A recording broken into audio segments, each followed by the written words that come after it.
Hi, it's Sandy Wyllie. Welcome to my mental health channel, 50 Shades of Black and White, where I talk about my mental illness, borderline personality disorder. I talk about other mental illnesses like schizophrenia that my dad had, post-traumatic stress disorder, anxiety, bipolar, narcissism. I talk about therapy and treatments, my therapy as a patient of 20 years. What I am not is a professional therapist. I do not have a degree in psychology.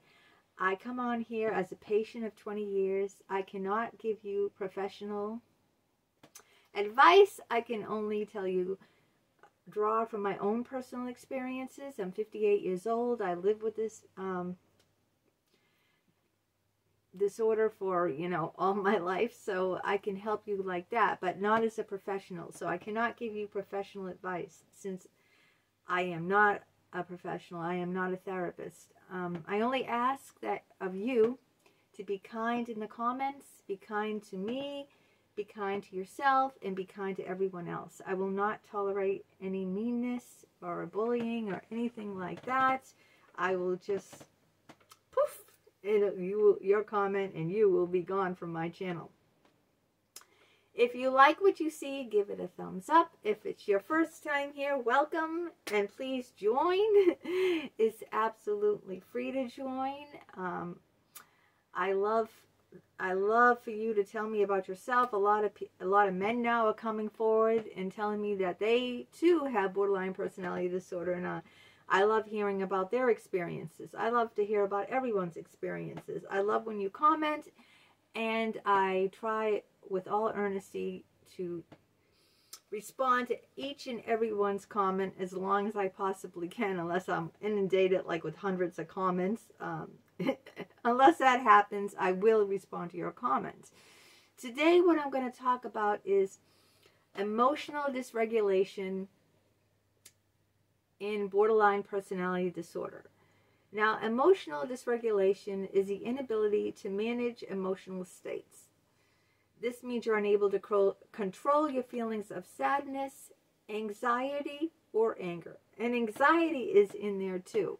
A lot of people aren't aware, that don't have borderline personality disorder, that we often have heightened anxiety. I know, especially me, for myself, my anxiety sometimes can be off the roof. I can have severe crippling panic attacks where I feel like I'm gonna die. Literally, I feel like I'm going to die any moment. I can't breathe. Rapid pulse rate, dizziness. Sometimes I feel like passing out. It's really crippling. Like there's no escape. I feel locked inside myself with the walls pushing in. Locked inside myself like I'm going to implode, with the walls pushing in, closing in on me until I'm oblivion. I'm crushed. I'm crushed by my feelings.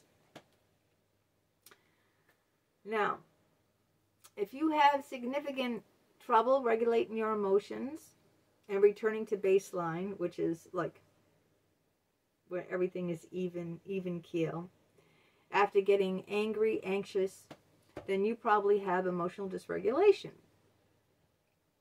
These are the symptoms of it: mood shifts, finding it hard to deal with stress, angry outbursts, high anxiety, depression, feelings of shame, self-harm, suicide thoughts or actions, and substance misuse.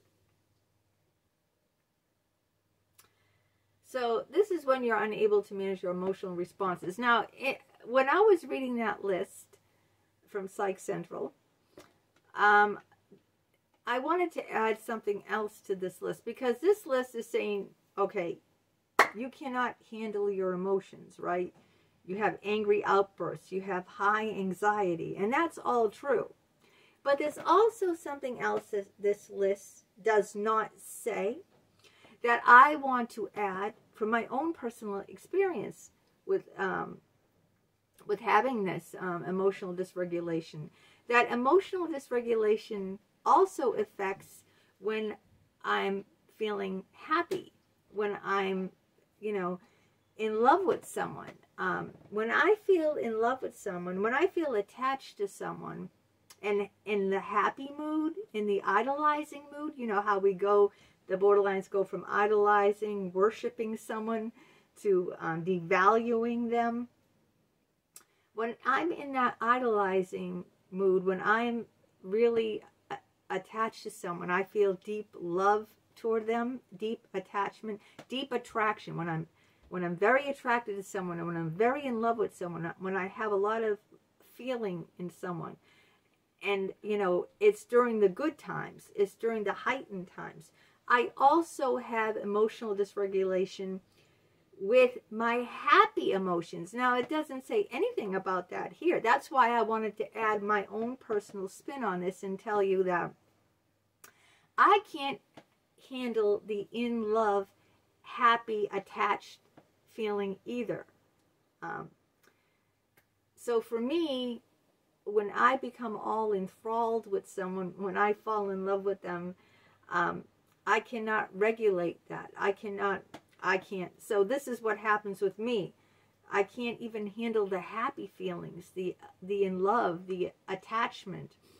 I become so encompassed in that bubble, that happy bubble, that in love bubble, that I lose sleep. I can't eat.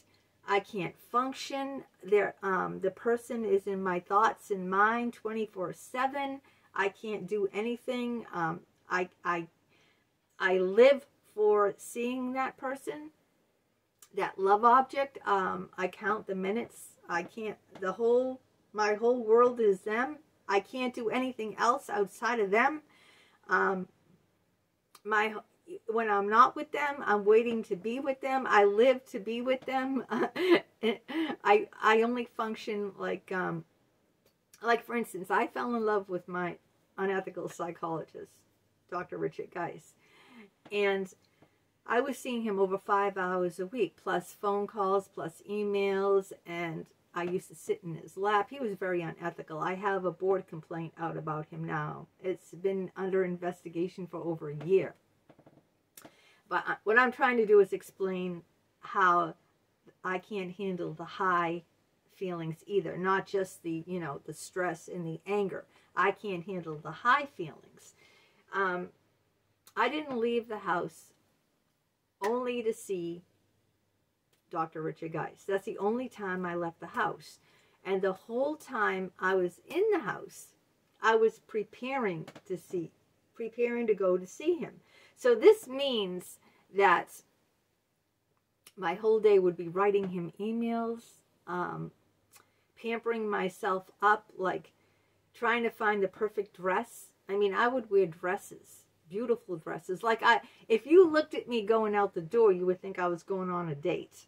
You would not think I was going to therapy. You would say, oh, wow, where are you going? You must be, are you going on a job interview? Do you have a date with someone? Because most people, I don't know anyone, unless they're coming from their office or something to go to their therapy, like they might be doing therapy on their lunch break, ever look like I did going out the door. I mean, I was wearing beautiful dresses and skirts and high heel shoes and boots, made up to the nines. I mean, I do make up anyway, but my regular clothes are jeans, okay? I don't wear dresses and skirts out. Unless I'm going to a special occasion, which is extremely rare for me. But every day, it would be like I had to look just right. My makeup had to be pristine. I had to pick out the best dress and make sure I ironed every little crease out of it. The best pair of shoes, high heels or high-heeled boots. I mean, I looked like I was, if you saw me, you would be like, where are you going? And if I said, I'm just going to therapy, you would be like, but the therapy would be like 2.5 hours. You know, it wouldn't be like 50 minutes at that point, all right? You'll have to read my books to get the whole story on what happened with that. But I was just so consumed with him, so obsessed with him that my whole world revolved around him. I could not regulate my feelings of love, of attraction. I mean, my body would react just seeing him. In fact, the session I took all my clothes off for him, my body was reacting, and I can't exactly say how it was reacting, but think about a woman when she's ready for sex. Think about how her body is. I can't say it because it's on YouTube, but you all know, you're all adults watching this because of my channel is 18 plus, how a woman's body reacts. That would be how my body was in that state when I just came in his office, before even touching him. All right? I didn't even touch him. Just by being in his presence, just by being in the man's presence without no touch at all, my body was reacting. All right? My body was ready for, see what I'm saying? How it was reacting extremely strongly. You have to read the book, Love Bomb by a Harvard psychologist. Read the book, Love Outside the Boundaries. Read the book, Sexually Exploited by 3 Psychologists. Read those books. Those books will tell you in graphic detail exactly what happened to me about the time I took all my clothes off, what I did with certain garments of my clothing, what I did in his office with certain garments of my clothing. I don't want to get graphic here, all right? But you have to read the books to find out those in detail because it's a YouTube channel. The whole point I'm bringing this up is because people just think, and I'm reading a professional article, all right? I'm reading this article, and it says nothing about the heightened feelings of being in love or being, emotionally, attracted, passionate about a man or a woman. It just says angry outbursts, high anxiety, depression, feelings of shame, self-harm. So I wanted to share my part of it is I can't regulate even the good feelings, even the feelings of love and attraction. I can't regulate those feelings. So it isn't just the bad, angry, outbursts or the anxiety. It isn't just those things that I can't regulate. I can't regulate, the attractive feelings at all. So what happens is after a while of being so intense, and then the person can't handle it, and then he withdrew. I felt abandoned. He completely withdrew because I was over the top. But I found him over the top.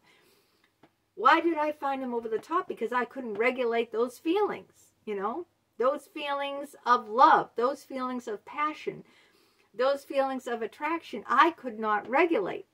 So what I'm trying to say about this dysregulation is it's not just the angry, anxious feelings that I could not regulate. It was also the passionate, attractive, in love feelings that I could not regulate. So the good feelings I could not regulate. That to me, it was so over the top that it consumed me and I couldn't function. I really couldn't function, even with the good feelings. And then when I put that all on him, eventually he withdrew because it was too much on him. And then I felt severely abandoned. I felt severely ashamed. I totally could not. I was just a jumbled mess. I turned to alcohol, became alcoholic over the therapy. And then the state I'm in now is I dissociate. So I dissociate all loving feelings because I can't handle them. Does anyone ever have that out there who have borderline personality or know someone who has it, that they can't handle the good, attractive, passionate feelings, so they dissociate from them? I split off from them and I don't feel at all. You see? Now I kind of feel like a heart of stone. It's true. I feel like my heart is stone and I can't go there again. Because when I went there 2 times, the second psychologist had sex with me for 2 years because I felt over-the-top attraction and love feelings for him. And we had a 2-year affair. And the same thing, he pulled away from me, and it was with these 2 psychologists. And I turned even more into an alcoholic. My drinking increased, you know, with both of these. And then both of these men were together with me in the same session. 2 of my psychologists, 2 of the unethical psychologists in the same room with me.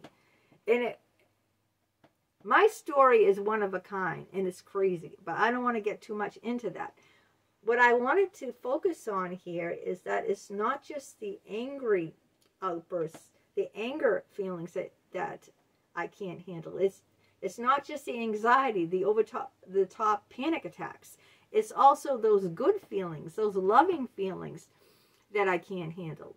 You know, I can't regulate any feelings. So what I end up doing is shutting off all feelings, shutting the door on them, and completely dissociating, cutting myself off from my feelings, completely cutting myself off from my feelings, so that I don't really, I don't feel toward anyone. I still have my passions, don't get me wrong. I still write poetry. I still do these videos that I feel very passionate about. But that's safe because that only involves me. It doesn't involve another person. So that's a safe outlet for my passions. But I'm not putting my passion into any person because I can't handle that. I can't handle that abandonment. And even before the abandonment, I can't even handle it. Because I suspect that the abandonment is coming anytime. You know what I mean? It's like you're standing on the train track saying, the train's coming anytime and I'm going to be run over. I know I'm going to be run over with these feelings. I'm going to be run over, you know. So I can't even handle that. So let's see. When you're, I'm just reading now from this. It says it's difficult to soothe yourself when you feel overwhelmed, sad or angry, but also in love, passionate, and attracted to someone, happy. I can't, you know, I feel overwhelmed, like I said, and I can't get to baseline again. When you're emotionally dysregulated, your nervous system might have entered into a fight, flight, freeze, or fawn response, which is how your body responds to threats. So even the loving feelings to me were a threat. Sometimes your body enters into these states even when there is no danger, leading to unexpected anxiety, depression, or trouble controlling your emotional responses. And this is the trouble I had too, not just with anxiety and depression. I had trouble controlling my emotional responses to being in love, to being attracted to my psychologists. Now, they were the ones who were supposed to, you know, be in control because they were professional doctors who took an oath of do no harm.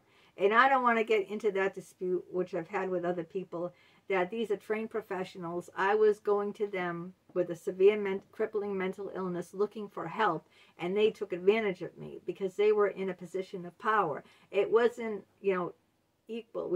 It wasn't 2 equal adults. See, I could never give consent because I was a patient and they were a doctor, and it was a one-sided relationship. They were always in a position of power. So people with emotional dysregulation often try to decrease their emotional distress with harmful behaviors, including substance abuse. I turned to alcohol. I became an alcoholic in my late 40s and 50s over the unethical and sexual abuse from my 2 psychologists. Never had an alcohol problem in my life. I could read my books because I don't want to go deep into it. I just want to get into the emotional dysregulation in this video. I just want to focus on that. Also, self-harm. Drinking and driving is self-harm. I got into a head-on collision if you listen to my other videos. Suicide ideation or actions. Impulsivity, which I'm a very impulsive woman. Extremely impulsive. Now I'm not, no. Now I think very, very long and very, very hard before I do anything. So I think we all know about all of this, but I I add it in the element of not being able to control your sexual urges, your attraction to someone. And if you are a guy and watching this, can you add to that? Do you have trouble controlling your sexual urges? If you're a man with borderline personality disorder, even if you're a woman, I'm just interested in hearing from the men. If you have this and you're a woman too, do you find it's very hard when you have attraction or love for someone to be able, do you feel over the top that you can't handle that either? Even when things are working out well, you know, I'm not talking about when you get in a fight or the person says something that hurts you and you get angry at them. I'm not talking about the borderline rage. I'm talking about when you're in a good place with the person, when you're happy, when things are all roses and you're wearing the rose-colored glasses and you're, that in that place, can you handle that? Or are you like me, that is too over the top for you? And you're so intense that you end up pushing the other person away, and then you get to feeling so, abandoned that you shut down and you don't allow yourself to feel at all, like me. It's very interesting, and I could go on about it for more. But for now, I want to hear from you. I want, it would be helpful to hear from you.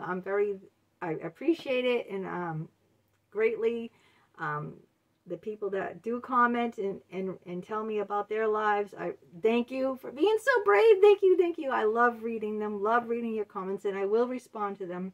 I'll put the links to my books down below. So if you want to read more about what happened to me in my therapies, also there's, I'll just put those links down there so that you can get that. All right. Until next time, take care.